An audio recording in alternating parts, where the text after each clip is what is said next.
Alors bonjour, bienvenue dans cette première vidéo où vous allez effectuer vos premiers pas en langage Python. Et donc pour ça, nous allons utiliser cette plateforme, Baston. C'est donc une plateforme en ligne. Baston, c'est l'acronyme de un bac à sable pour Python. Et nous allons beaucoup l'utiliser cette année. Donc pour trouver cette plateforme, vous saisissez simplement Baston dans un moteur de recherche ou vous saisissez baston.fr dans un navigateur. Arrivé sur cette première page, vous allez entrer dans la console. Vous arrivez donc sur une page qui est séparée en deux parties.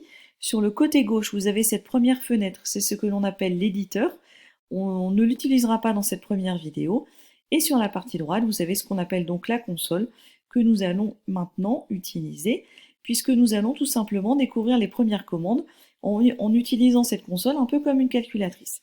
Donc je vais d'abord demander ici le résultat de la somme de 2 et de 3. Donc je tape tout simplement 2 plus 3 et j'obtiens 5.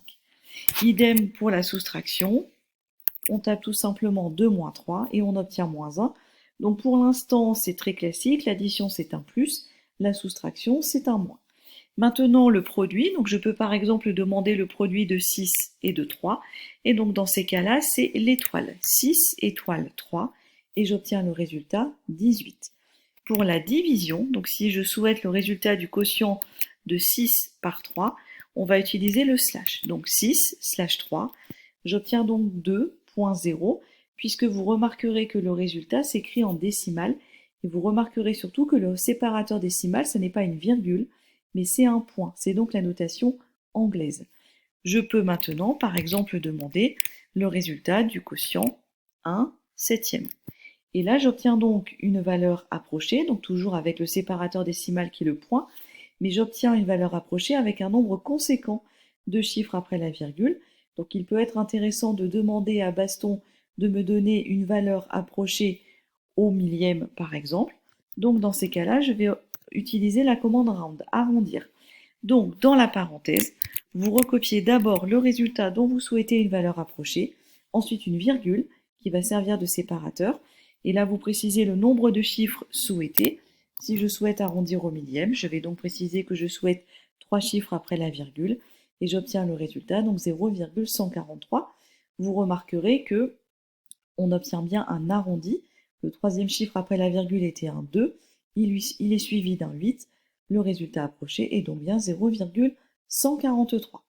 Maintenant pour les puissances, si je souhaite par exemple demander le résultat de 3 au carré, et bien dans ces cas-là, donc je saisis 3, ensuite vous saisissez 2 étoiles pour la puissance et vous saisissez votre exposant.